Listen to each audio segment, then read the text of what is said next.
Welcome to Whisky.com, where fine spirits meet. My name is Lüning, Horst Lüning. I'm the master taster of Whisky.com. And today we have the best whiskies from February 2017. The best whiskies I had in February here on my cask. The first one is Aberlour, 12 years old. A very friendly, finished, cherry cask finished whiskey. Easy sipping. Wonderfully balanced, no edges, just friendly, welcoming whiskey, dangerously sipping whiskey.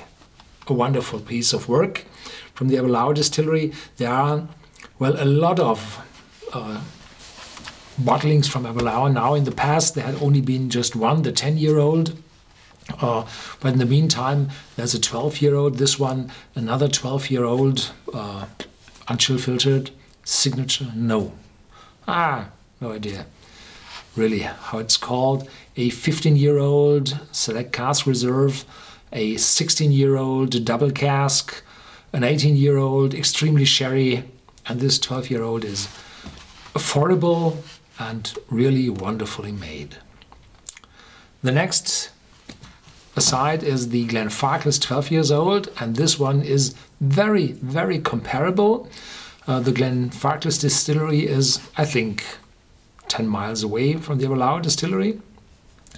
And that one is privately owned by the Grant family for 6 or 7 generations. And they typically produce without the look at the economy cycles, where others have to look at the economy, if they are able to produce, if the cash flow is high enough, if the shareholder asks for dividend, so the cash flow has to be high. This one is privately owned, and the Grant family put aside really a lot of whiskies aging in their warehouses, and the 10 and 12 years old are broadly available in huge numbers. Well, they're showing some bottoms at the warehouses. The 30 and 40 years old are getting very rare now. They got very expensive over the last 5 years, I think. And they added some NAS whiskey, no age statement whiskey, below the 10 years old for the supermarkets or the hypermarkets with the biggest selection of brands. But this 12 years old is in a liter bottle for a reasonable price for the mid-30s. So you get an awful lot of whiskey, 3% ABV more than the 10 years old, and a wonderfully sipping whiskey. And call some friends and you're able to finish that bottle in an evening. Ooh, well.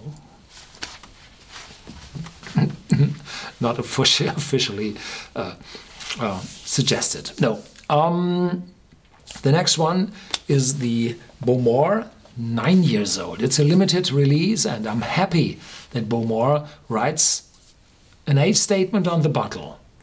If this bottle had been a no age statement and had been 9 years old, then everybody would have said or thought, oh, well, it's 3 years and a few days or 5 years maximum. So they write the 9 years on the label. Very good. Thank you for that. And it's affordable, around 40, I think. And it shows some complexity due to the smoke. And it's sherry cask matured as the other two, and it's a wonderful whiskey. And the last one, I didn't really dare to put the bottle here on the cask. It's an old one, a broken one, some cracks in the glass, so I lost 2/3 or more than half of it. It's a Mortlach, 16 years old, from the Flora Fauna series. I had that one just a few days ago, and it was so extraordinarily good that I had to put it here on the cask. It's no longer available, so it's long gone from the shelves, I think for 4 years now. And when the last bottle sold for 100, so it's quite expensive, or had been quite expensive.